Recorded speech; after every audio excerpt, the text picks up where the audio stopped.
So, I can't help myself.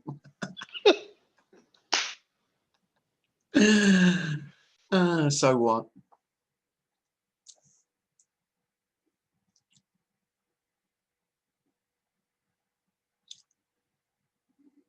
For the recording, it's been pointed out to me that most non-duality talks start with the word so. And is there any significance in the word so? No.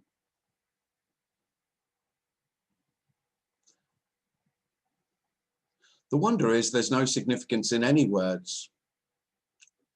No words are more significant than others until I make them more significant. It's a common way to start a story. Yeah. Yes, I guess it is. Be interested to see how many novels start with so.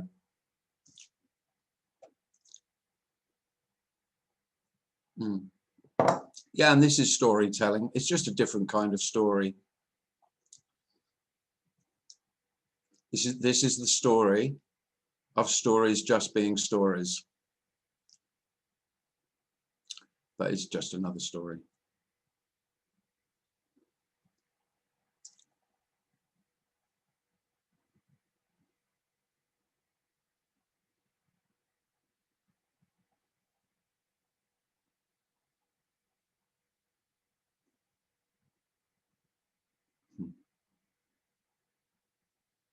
And what we call me, what I call myself, my sense of my story.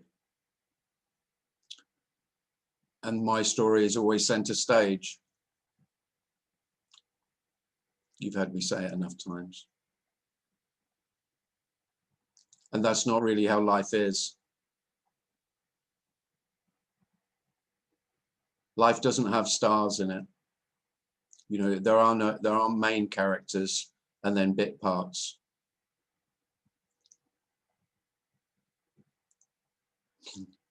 All the characters are playing empty roles, you could say.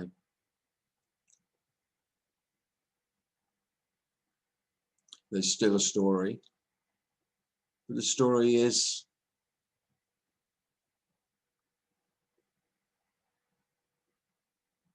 empty of significance. Whereas the story for me is always really important, my story. With me in the limelight. With me playing the main characters. And then I choose who else is going to be in my story. That really is a story.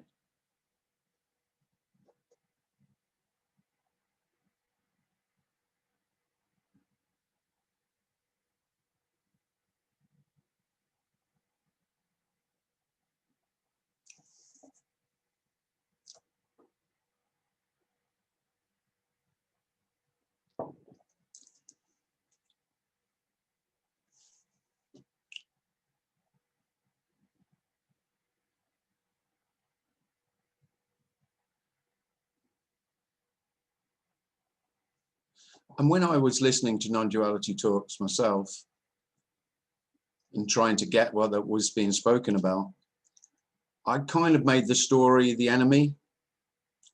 You know, the story will have to go.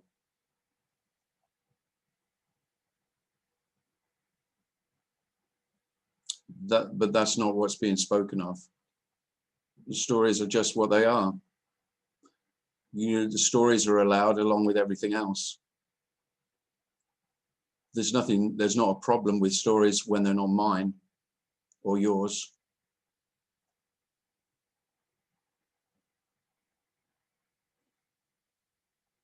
And a lot of what's spoken about as the lightness of life without me being center stage or my story being much more important than your story.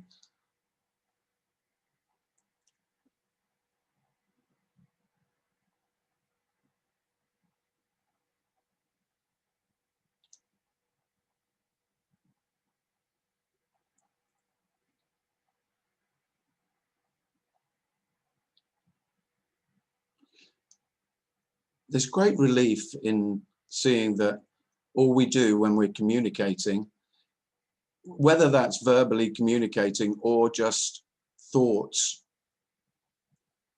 are just telling stories. Usually that's what they are. That's what thoughts are, telling a story about what's happening, about what's going on. And the problem with feeling real, that my thoughts are real and they're telling a story of my real life, is that they have a significance that is just dreadful, really. You know, the significance of me is suffering. That's the root of suffering. Thoughts matter because they're mine. Feelings matter because they're mine. And they're all part of my story. So of course they have significance.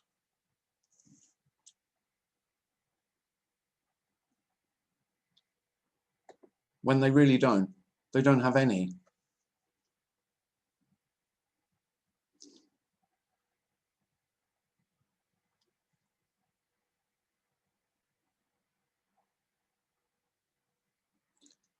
They have the same significance as everything that's happening, which is none until I give them significance. And I say, I know what they mean. I understand them. I can explain, you know, it makes sense to me. Well, the wonderful news is that life doesn't need to make sense. You don't have to make sense of life. You can't make sense of life. And the suffering and the effort that everyone makes, seemingly almost every human being makes, is trying to work it out.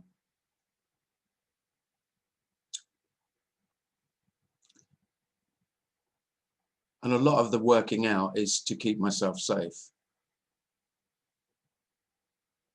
to give me a sense of security, to make me feel like that I know what's happening.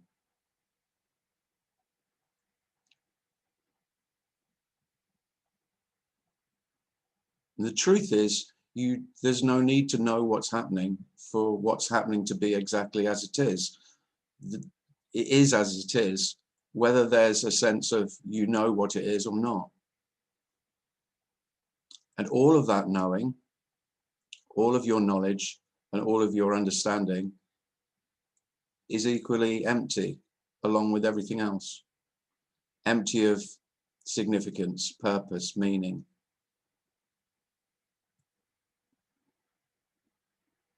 Even if it feels meaningful. So you know, you have a sense of what something means.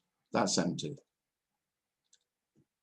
I don't mean that there isn't or there can't be making meaning out of something or significance out of something, but that's meaningless and pointless and empty too. And amazingly, that insignificance is why you hear the term unconditional love. One thing is not more important than another. All things are equal. And the equality is that they really don't have any substance. We give things substance. And the things we give most substance to are thoughts and feelings. And objects as well, of course. And especially other human beings who we've made significant. The others who matter to me.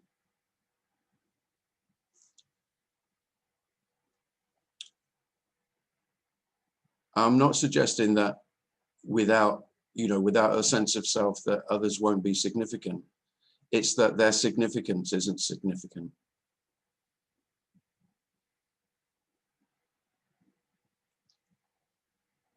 Love is absolutely natural for human beings. That's so obvious. And that love was never yours, that's all. That the caring is not yours.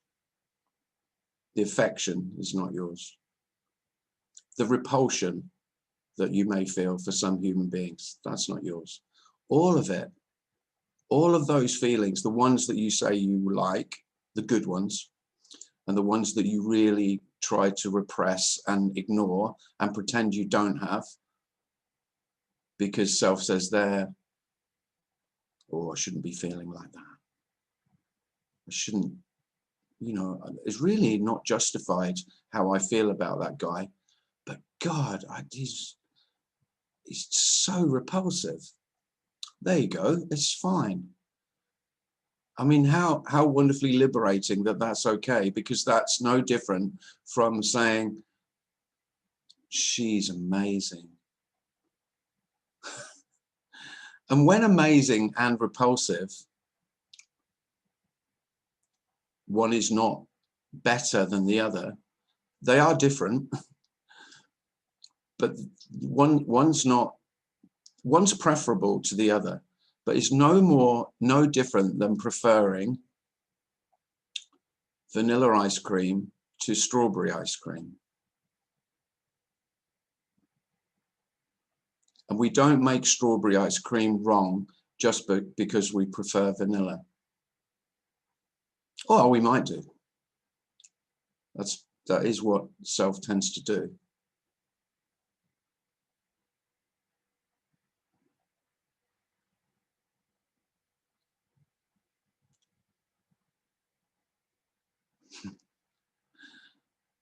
And so other human beings' preferences become a lot easier to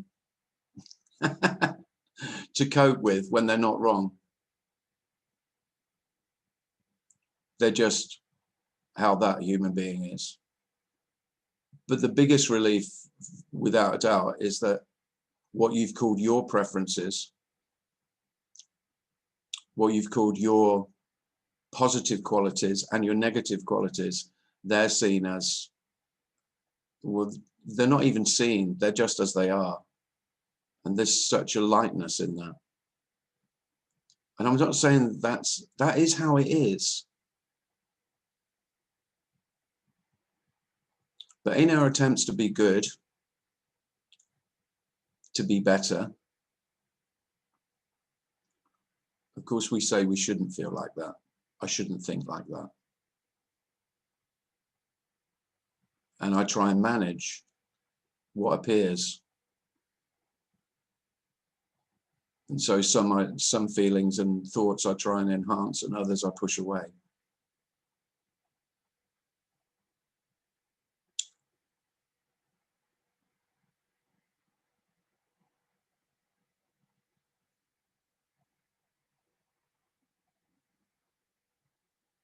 I guess you've tried to control thoughts and manage thoughts, and you've tried to manage emotion, you've tried to manage feelings. You could say that's what the energy of self is. In order to be a better person, in order to be a better me, in order to feel good enough. And we make so much of self, makes so much of life wrong in that, when there isn't anything wrong. And even more wonderfully, there isn't anything right. That's kind of what dies, really. What dies with me is that that's right and that's wrong. And then you're just left with, I prefer that, and I really don't like that, which is much simpler, and really as it is.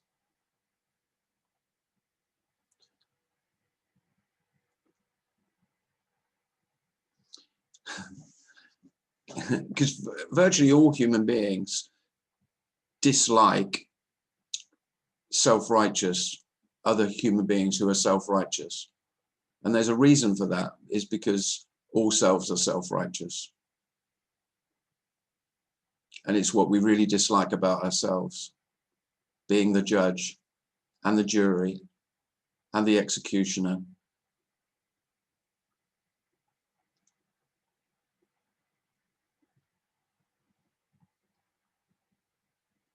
And so it feels like a loss. The inability to be right is what self really won't give up. Of course, it's longing to not feel wrong, longing to not feel that sense of not good enough, and longing to feel the sense of incompletion, longing to not feel the sense of incompletion, to feel whole. But there's a problem. The very sense of feeling me, of being me, is the sense of incompletion. That is the very sense of not feeling good enough. It's a great motivator. I mean, self isn't all bad. Gets you out of bed in the morning. There's shit to do so that I can feel good. You know, if I have a good day's work, then I'll feel good about myself, and then I'll reward myself with a drink. But there is the relief is immense when you can just have a drink for no other reason than having a drink.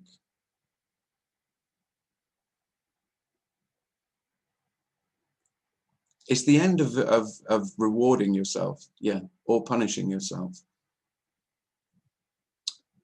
And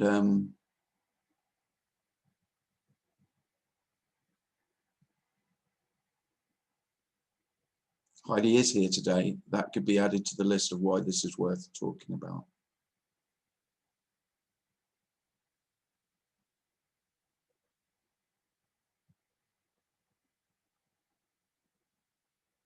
But that, again, I mean, you can come to these talks and think, oh yeah, that would be nice. That would be nice.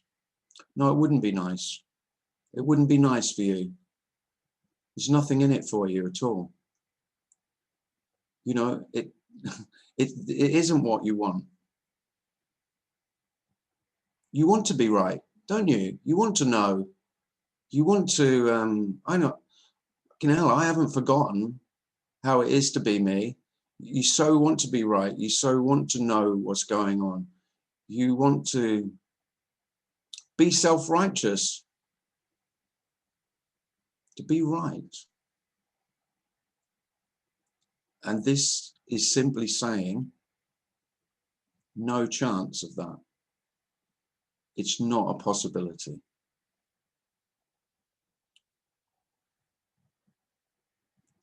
There's no possibility of getting life right or wrong. That's liberation.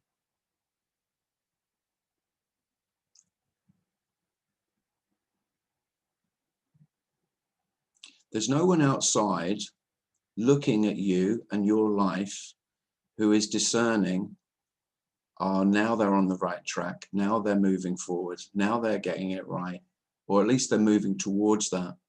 The only one who's saying that is you.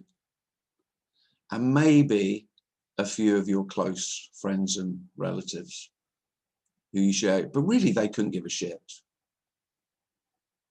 Because they're on their journey, they're working hard on themselves, they're very busy with themselves.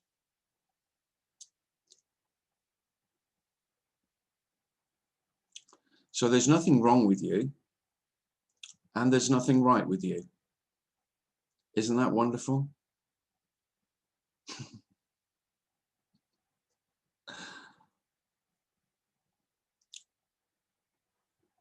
Self won't have it though. I'm not having that. Because of course it's the end of the possibility of progress, of getting anywhere.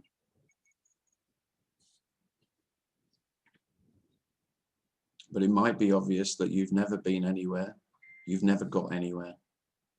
All of your knowledge, all of your learning, all of your understanding, all of it for nothing. you never moved an inch. You didn't move forwards or backwards.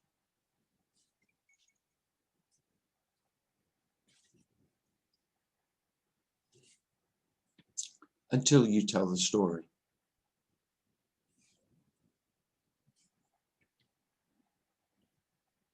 This is always absolutely neutral. Life is complete neutrality. You could call it disinterest.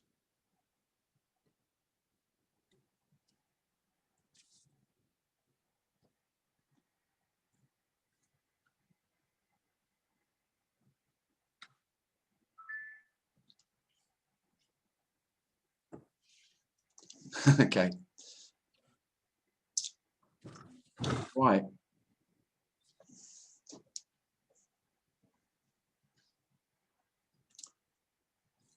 So there's a long preamble there. So if you want to ask anything about what I've said or anything else, or share anything, then please put your hand up or just go ahead.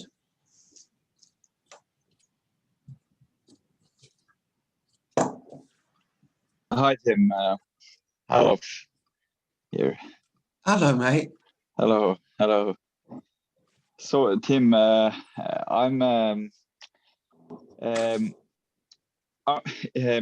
Do you think it's quite possible to be so brainwashed by this message? You know, like for example, here in this, for me, I listened to this for so many years, so many hours. Yeah. That I you know, I think I don't know if I just have intellectually, I know the message so deep intellectually, Yeah. I have conditioned myself with it so deep and so much that I'm just a lighter self, much lighter self. Do you think that? And then I think I'm fooling myself, into thinking that I'm gone, Yeah. but it's, I think it's a new conditioning, much better conditioning. Yeah. Well, I don't know. all I'd say is if you've got a much lighter self, Herlof, that might be as good as it gets. Yeah. Think yourself fucking lucky. Yeah. If you've got a much lighter self and life is easier and lighter. Yeah. Right. Okay. But I know exactly what you mean. Thoughts can appear still for Tim. They could still happen that, oh yeah, you're just a fraud. There are true enlightened beings out there. There is enlightenment. Really what I'm speaking about is that there isn't enlightenment. That's what I'm saying. Yeah, that's what I want to say to everyone. You're waiting for something that can't happen because you're waiting for the absence, and now you're doubting that there is an absence. But remember, Herlof, the message is, well, it depends who you've been listening to. But the message is there isn't anyone to be absent. Yeah, of course. It's a lot different to most enlightenment messages. Yeah, and that's because the thing that I'm waiting for is the explosion. I've talked about this. I know I'm going on repeat here. But the explosion that Tony and so many has, that when it happens, it will be so yeah, you are never in doubt. Like it's just, it has been so many stories like that. Yeah. Well, so you've listened to too many stories, Herlof. That's it. Yeah. Okay. Yeah. one story is no more significant than another. So, you know, enlightenment stories are just another story. They're meaningless, empty, Because utterly uh, useless. but because it's so often they are about like it it was just amazing. It was, you know, it's so often you hear that because I can't describe it, but it was just undescribable. Okay. And suddenly I just lost, there was no me, and there was Yeah. Well, you know, and it sounds so special. well, I've had it, you It's know, if you come into these meetings, you've all had a few of those, you know, but I mean, where are they? What are they? They're a memory of an experience. So you've all experienced extreme sadness and grief, and you've all experienced moments of bliss, for want of a better word. You know, it's the word that's usually used. We are not talking about experiences. What I want to convey is that all experiences are absolutely empty. We give them meaning, and if you make those, so you've heard stories from others of, oh, that happened, and then of course you go, and you've had sort of what you call glimpses, but of course self makes those, yeah, but I don't think they're as good as he's had, or they're not quite what she experienced, because when she describes it, it sounds much better than mine. Mine was good, but it's not, I'm probably not there yet. Well, there's no end to that game. That is the game that self plays. Now, remember, when I say self plays, there isn't a self that's playing that. The energy of seeking that I'm not there yet, which is what self is. The sense of there must be more than this. There must be more than this. And she's told me and expressed that she experienced that bliss of however it was described. Well, good luck to her. Great. That's not what's being spoken of. Experiences disappear as they appear. We could say life is experiences, but all that is just memory. In the experiencing, there isn't, you can't say anything about it. So Herlov, any description of what has happened, which is all experiences are, it's just a story. And you can buy into it and, you know, going, well, that's really what I'm aiming for. That's what I'm looking for. I want some of that. I don't want this. I don't want this ordinary, mundane. The message is the mundane is the extraordinary. The mundane is the absolute. They're not two. This is the absolute, not experiences, they're memories. Do you think when the me that doesn't exist has the feeling of me has disappeared, couldn't it be you know, looking forward to things and wanting like pleasurable, fun experiences? Yeah. You know, wouldn't that keep on happening? Like, Yeah. wanting fun and Yeah, great of course. experiences. Yeah, that's absolutely natural. Yeah. The only thing I'm trying to suggest and really emphasize is that, of course, everything that appears is completely natural. But the thing that happens is I claim them as mine. Yeah. That's it. So, of course, looking forward to going on holiday or looking forward to meeting friends. So you've got a date, you know, you've got a date with friends. Yeah, of course. You're going to go and play table tennis. You're looking forward to it. Yeah. Of course. And there's excitement about that. And it's like, oh, I wish she was there now, or he, you know, like. Yeah, I wish I was with her and not with her. Yeah. Is that what you mean there? No, yeah, hello. Yeah, of course that can happen. This isn't saying about what what could happen and what couldn't happen. There isn't anything that this very, very clear. This is very obvious that there's no knowing what will happen. In fact, there isn't anything will happen. There isn't anything will happen. But in that, everything is free to appear exactly as it is. Could I say, would it be right to say that when when the feeling of me has disappeared, there would rather be more doubt, you know, than knowledge of that the me has disappeared. You know, it's. I tell you, well, I can only describe how it is here, and I would say there's no doubt. There's no difference between doubt and knowledge. No, okay. That's how it becomes.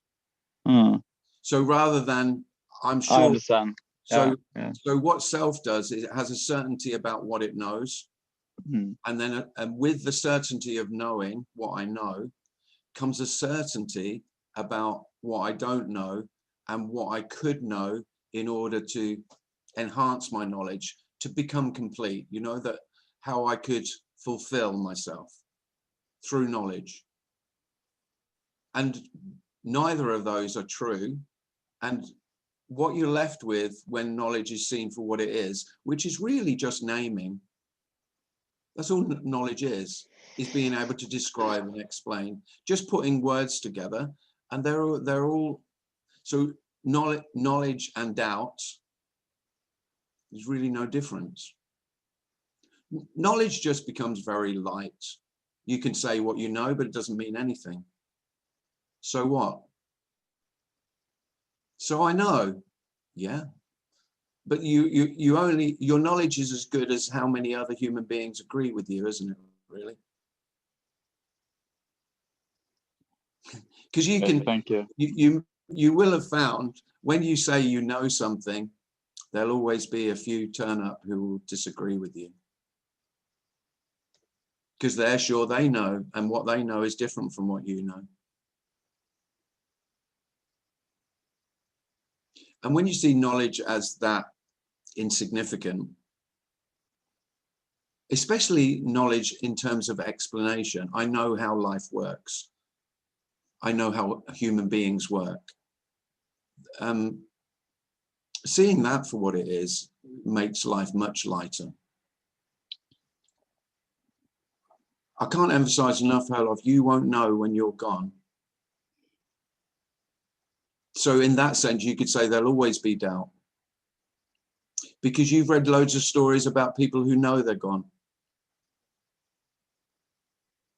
Well, how they knew that, I don't know. How would they know? There's a lot of difference between saying, okay, there was a self and then there's not a self. And there is no self.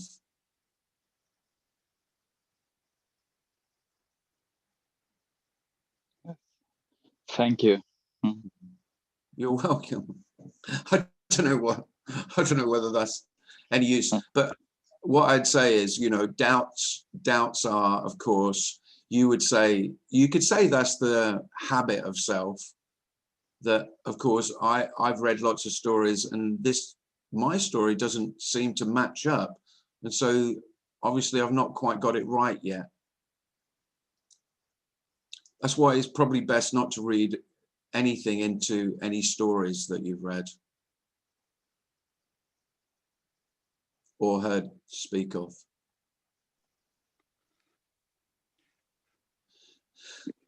This is saying that drinking a cup of tea and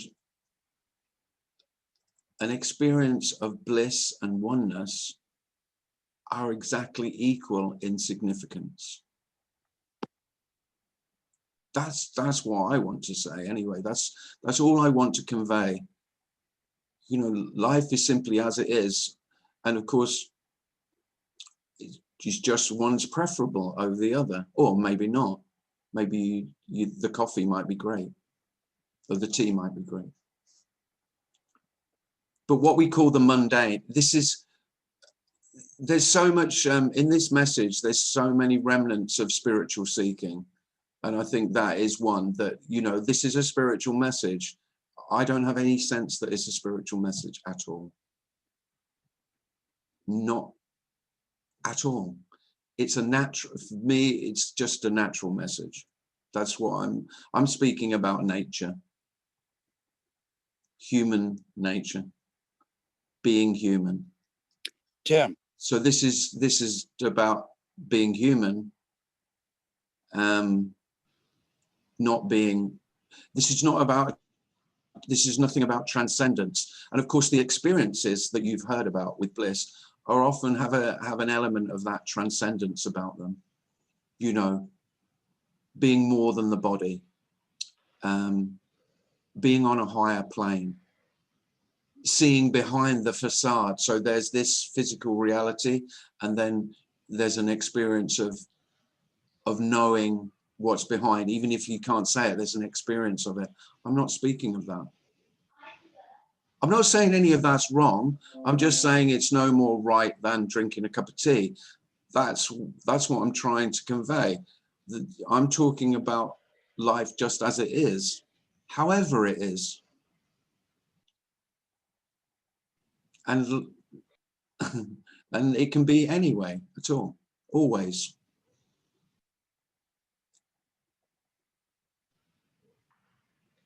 Howard had a question. Do you still want to ask that, Howard? Sure. Would you say, Tim, that wanting is the self, kind of simultaneously? It's wanting is what is for the self. Yeah, I wouldn't say that, Howard, because I would say wanting is absolutely human nature. The thing I would say is that the illusion is that I want it. So wanting does not contract the self; itself contracts the wanting. I don't see that at all, no. Because so that would imply, so now apparently I'm speaking from a position of no self. Therefore, I would have no wants, right? Right. What would that make me? What would that make me? You know, well, it would make me a saint for a start. It would make me almost an angel, you know, better than a saint. I'm talking about exactly the opposite. I'm saying this is the end of the possibility of, right, of being superior. But wouldn't that be no self then? No want is no self. And whether or not that seems to be what is for the self, it does appear. No, what I'm saying is the only thing that's self is the claiming of the wanting. Okay. That's self. So the self does not exist, but it is the wanting and the claiming and all that. No, that's not what I'm saying, Howard. I'm saying that wanting is absolutely natural. You can't imagine being human. You can't imagine being human and not wanting. Yeah, but I'm not human. I appear to be human. No, I'm not saying you. I'm saying they're not your wants. I'm saying human beings naturally desire and want. So it's absolutely natural. But is the appearance of wanting and the appearance of a self emergent, you know, together? I mean, you can't have self without want or want without self. Without either, you can have something other than what we can talk about. I couldn't disagree more, Howard. Okay. So I'm real. I'm suggesting that what we've called my wants, my desires, all the suggestion is simply they're not mine. They're not yours. They never are. Human beings are animals. It's like saying animals don't have desires. But now you're saying that they're real. What desires? You're saying that there is a human being in time and space, and animals and a universe and all of that stuff's real now. Am I saying that? Why are you saying that? Why am I saying it? Well, you're saying that that's real. Time and space is real. No, I'm saying human beings are real. In time and space? No. Well, what is a human being outside of time and space? Beside the appearance of wanting I'm just playing devil's advocate. I'm sorry. Well, I don't know what you're playing, Howard. You can't tell me that human beings aren't real. They're not. I am You telling can tell me that. Well, I appear to be telling you that. Well, you can't tell me you're an appearance and you're real, right? Well, can you you? know, I mean, you can play that game, but for me, we're just playing non-duality games then, and you know they don't. But it's the appearance they of don't- time and space. It's No, not but actually you time don't and need, space. right. You don't need time and space for human beings to appear real, do you? Appear, no. But No, to actually exactly. believe that they are real, I would have to believe in time and space. Well, they're real and unreal. That's it, Howard. You won't know the difference. There isn't any difference. Playing games, playing intellectual games of what's real and unreal. It's just playing games, and you know, I've got no interest in any of that. Right, and what I was talking about is the conceptual self of wanting and self. That's all. That's all I was saying, is that the conceptual self appears to contract in wanting. If you don't want, you're not a self. No, I don't agree at all. Okay. So, because what suggested by that is that if the self falls away, if the illusion just doesn't appear anymore, then there'll be no desire and wanting. Well, if you have no desire, you're not a self. I mean, desire and self go together. You're making too much out of desire. Well, I can't see myself without it, even as an appearance or a concept. Concept itself is the appearance of desire. I mean, I don't know. I mean, Howard. Yes. So you're talking about natural arising things like, you know, feelings like happiness or sadness or joy. Those The things. appearance of that, yes. Those things that are naturally arising. Right. Those are what are human. They appear human, yes. What do you mean they appear human? Well, I mean, are you saying that you're an actual human being that exists on planet Earth? What's being said here, though, is that the idea of self is a fabricated. So self and human are. I don't think, maybe it's just language here, but the idea of self. So this idea of, you know, I'm a self. I have responsibilities to do this, and that makes me a good person. That makes me a bad person. This makes somebody else this or that. Ideas that are conceptualized in that way, but natural arising feelings like happiness, sadness, or want or desire. Want, desire, exactly. Those are naturally occurring because that's in the part of conceptual self. Yes. But adding words to those feelings like, oh, I'm happy because blah blah blah, because da da da. You know, whatever comes after that, whatever comes after that is self. Right. So it's all just a belief. It's uncaused. I mean, if you believe Feelings that are you're uncaused. Yes, Howard. Yes, sir. Enough. Yes, sir. Hey, I mean, okay, thank you. Thanks, Heidi. It's yeah, it's we can play that, you know, word games, but it's just no fun. It is if you like it, but it's really not. So Scott has his hand up. Hi, Scott. Hey, Tim. So I went out dancing last night. I hadn't done that in a while. Ooh. And there's places in America where it's almost like pre-COVID. So, you know, no masks and rooms full of people. Oh, proper dancing. What, closer together than 2 meters? Yeah. Ooh, how exciting! I'm jealous. Like the old days, I know. I know. I am jealous. I mean, you risk your life, but you know, just for well, Yeah, I can't wait to risk my life dancing. Was it Anyway, good fun? Good fun. I had a great time. Just, Lovely. you know, it was good 70s, 80s music, so it was fun. Anyway, I went in and I was really still, like just in the moment.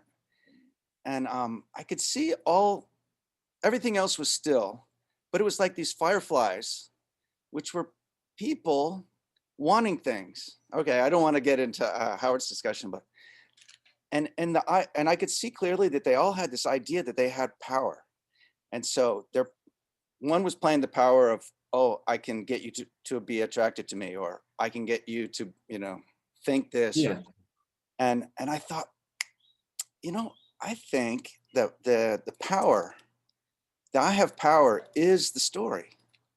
And that makes these people, you know, in having their stories, and you're seeing it and they're playing it out in 3D, trying to convince, and then you have to manipulate the world. You have to, you know, interfere with other people. And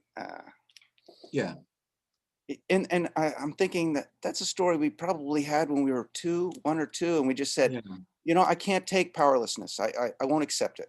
Yeah. And yet the minute you accept powerlessness, the whole thing just plays out like the most beautiful dream. It's just like that little nugget. Yeah. And it's so freeing. And so you just let whatever happens, even the fireflies, even that. But you realize, God, I was fooling myself. I was playing games with this idea that I had power, just like all these other people. Yeah. And it's just, it's trying to make a movie or a story out of something that doesn't have any sense. No, just the dance. Just the dance. I like the analogy of the dance. Yeah. You know. So everybody has a there's story. no one dancing, just the dance. Yeah. Or the music plays the band. Yeah, the same. Yeah, that's a similar one. Yeah. So there's no one playing the music, just the music. Yeah, and when I drop my story, then everybody else can drop theirs. And actually the people who have dropped their stories are kind of congregate. They find each other because it's between the fireflies of people, you know, trying to get somewhere where it's just right here, you know. Where are you going? Yeah, nice. Well, I'm just jealous. I'm just jealous that you went dancing, really. Yeah, come on over. Well, yeah, right. Yeah, not many flights out of Heathrow at the moment. Yeah, it's a shame. I got to head back to Italy soon, and that's total lockdown. So I'm not looking forward to that. I'm stretching my day. Well, you're just a lucky bastard who went dancing. That's all I'm saying. Yeah, I'll take it. Yeah, it's great. Thanks, Tim. What's the time? Would anyone like to ask anything? Can I ask a question? Yeah, may I ask a question, please, Tim? John? John, yeah. Hi, John. Hi. In your book, there was a moment which I have to say I enjoyed very much. I thought it was great. Oh, thanks. There was a moment when you described the day you drove to school and were not able to go to work, right, and had to go home. Yeah. In a way, the sort of feeling you're describing to me, you know, sort of strong rejection, it sort of seems to belong to the world of the me. And, you know, although on the basis of what's been said this evening, I mean, I appreciate that what you're saying is that desires continue to arise, strong desires, one way or the other. I'm suggesting that life is absolutely no different.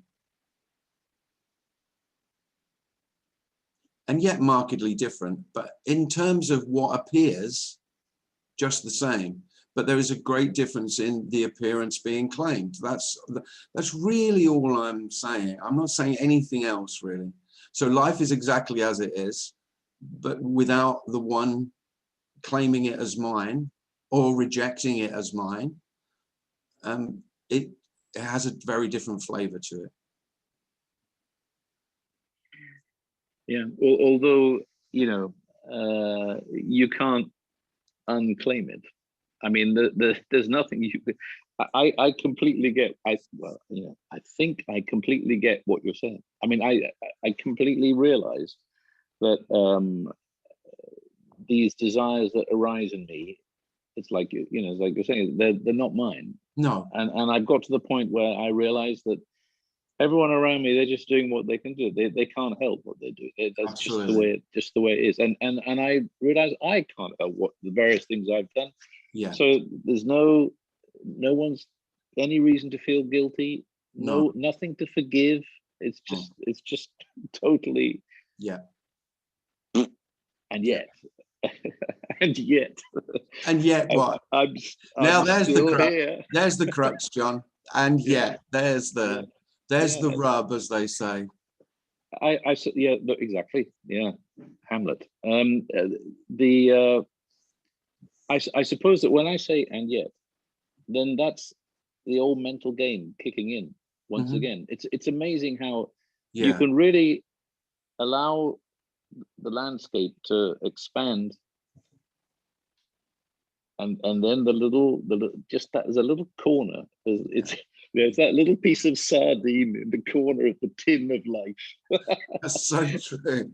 That's a good that still it still kicks in there, and you think, God, no, it's the old self. It's still there. It's hanging on for dear life. For God's sake. Yeah. Well, the only thing I could say, John, is again, just in the story, it may seem that it hangs on until it doesn't. Yeah. And what I'm suggesting is that you won't even notice, because there won't be any, because you won't notice the non-appearance. It's not. What would you notice? Yeah. I mean, I often hear in things like this, talks like this, you hear people sort of so desirous to have the experience, and yet you haven't realized you are not gonna fucking have it, because you're not gonna be there, mate. I know, it's the killer, John. And I mean, I do try and make that clear, but I think it's not heard, because of course, as a seeker, that's the last thing I ever want to hear. So I've been desperately trying for 25 fucking years, and you're telling me that I won't be there to see it. Yeah, it's the absolute talk ultimate about contract. Kicking the balls, isn't it? That is what I'm saying. That's exactly what I'm saying. Yeah. Yeah. Can I just ask you what might appear to be a more flippant question? Yeah. Has your golf handicap changed? No, John, now you're talking my sort of talk. Yes, I am a better golfer without myself.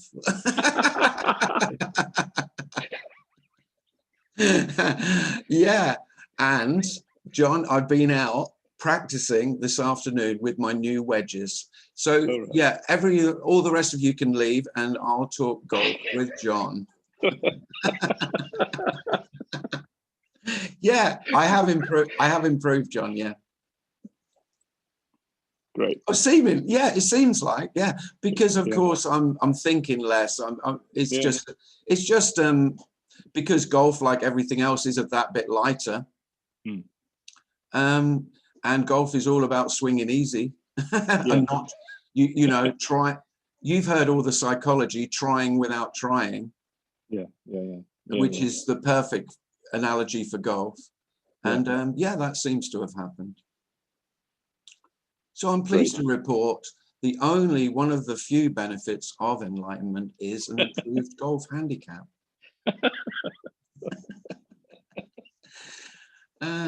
Just one of the things that Jesus didn't mention.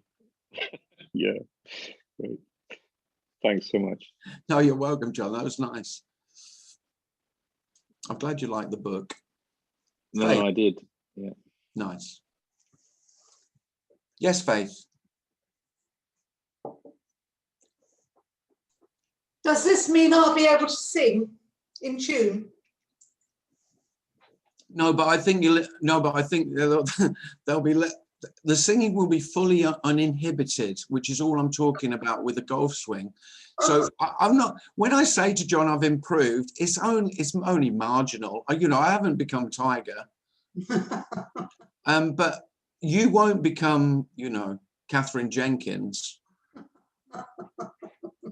but what will perhaps happen is there'll be more freedom to enjoy it. That's really, self-consciousness is dreadful, and that applies to most things that we do. Self-consciousness is the inhibition, and of course everything is less enjoyable with that. So if you could sing without any self-consciousness at all, Faith, not worried about what others will say about your atrocious singing, how joyous would that be? They can cringe all they like. Yeah, exactly. Yeah, you're just grabbing the mic off them at karaoke and they're going, oh no, not Faith again. Great. Really enjoy it. Thank you. You're welcome. Yeah. So I've only improved my golf handicap by about 3, but of course I'm, still happy with that.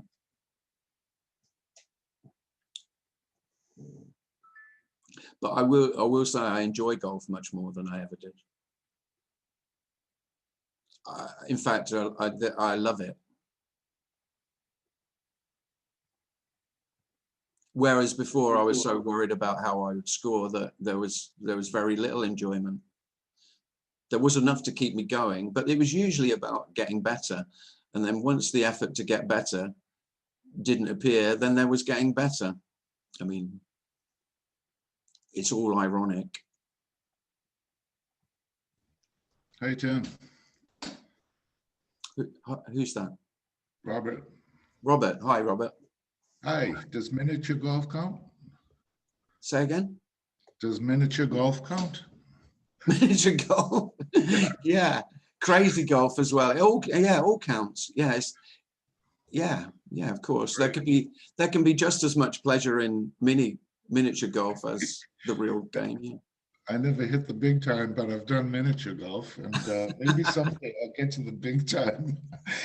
Yeah. For desire, the thing about desire, I don't see any problem with that. No. The only thing is, when there's desire, the fulfillment thing, like being fulfilled, Yeah, if that gets in the way, that then that's the problem. Yeah, that's good, Robert. Yeah. Yeah. I don't think there's anything really that can fulfill. No. Well, this is this is desire is seen as a problem because I desire fulfillment. Well, when desire is just empty along with everything else, this is absolutely empty and well as being completely full, then the desire, this is freedom for desire. Mm-hmm. There we go, along with everything else that you've said is a problem. Yeah. It's not a problem.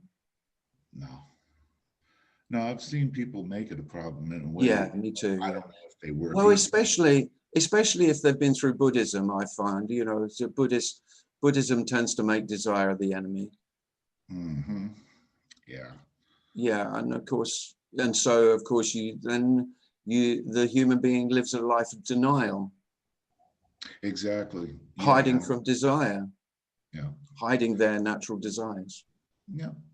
And it can go the other way too, where there are those who just lie, cheat, and steal to get air conditioning, for example, and it's not going to fulfill them, but yet they can't. No, absolutely. They just can't help it, though. No. And that's the part about this message, that it doesn't vindicate anybody. It just says that it is what it is, and really there's no blame because it's the energy behind it that's moving things along. Yeah. Everything becomes so innocent that and the innocence extends to disliking what another human being does, but not blaming. And there's a great difference. So what self does, it confuses the two. So it says, oh, I dislike that. That's abhorrent. I find that just really disgusting and just awful. That's natural. But that's their fault and they could do different. That's blame. Yeah, it's always the coulds, shoulds. Yeah, you know, all of those. Yeah, those things are just murder. yeah, they are. Oh, God. Yeah. Oh, thanks a lot, Tim. It's Oh, great. thanks, Robert. That's lovely. Yeah. Tim, excuse me. Would you just say, instead of calling it desire, let's just call it an impulse? It's because it's not ours. It's just like, no, because desire does have the flavor of it, but it sounds like you decide and you don't. I mean, it's obvious. They've even found out that you actually put your body in movement about 0.7 seconds after your brain's fired. So we're all just doing it. I think if you cut our heads off, we'd still do most of what we're doing. We just do it with more peace, like your golf game. You wouldn't be doing anything with if your head got cut off, Scott. I'm pretty assured of that. This isn't some kind of fantasy that we're speaking about here. Yeah, and yeah. I think that's the other thing, that it can sound as though I'm talking about something else, something extraordinary, some kind of fantasy existence. No, I really like the way you integrate the humanity and the emptiness and just accepting your body and its impulses. Yeah, and the beauty. You don't call it mine. You just don't have to call it mine. It's just happening, and then you forgive yourself. You let it happen. You watch it happen. It's so freeing. Yeah. I'm sorry, I didn't mean to interrupt you. You're all right.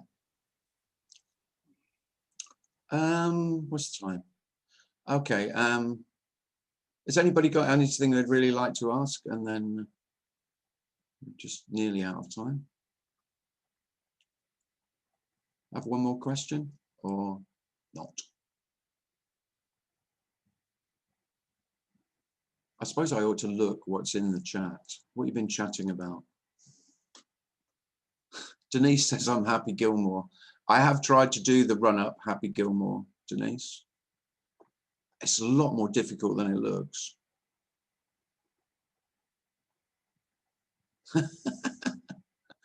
Scott told a terrible joke. Have you heard it? Doc, after my arms heal, will I be able to play the violin? Sure. Oh, great, because I never could do before. That is bad, Scott.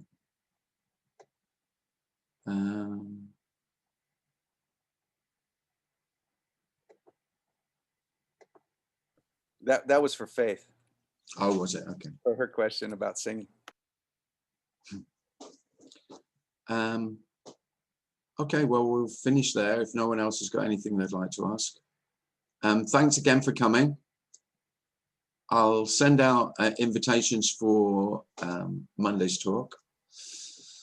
If you're not on the mailing list and you'd like to be, then just email me through the website, timclisslist.com, otherwise known as Deafening Silence. I'm meant to be recording an audio book. I've been terrible at doing that. I don't know. There must be some resistance to it. I'm not reading too much into it, but it's not happening at the moment. It might do, it might not. Seems like it's not going to, but anyway, there's 2 versions of the book. I don't think we'd really need a third one, but I might get around to it. Tim, when you're working, wouldn't you just say, you just wait for the work to happen? I mean, that's how it's happening with me. Yeah. I don't try to put myself or decide. Trouble is, Scott, if it's not happening, then it's not happening. There you go. That's how it is. So, and it just seems like it's not. Unless you have a client, that's okay too. Yeah.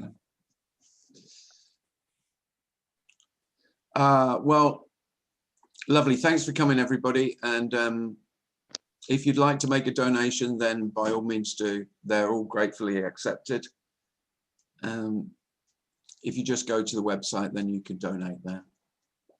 And hopefully see some of you on Monday. Cheers, lovely to see you all. Thanks, Tim. Take care. Bye. Thank you. Bye. Bye. See you. Cheers. Bye. Bye. Cheers.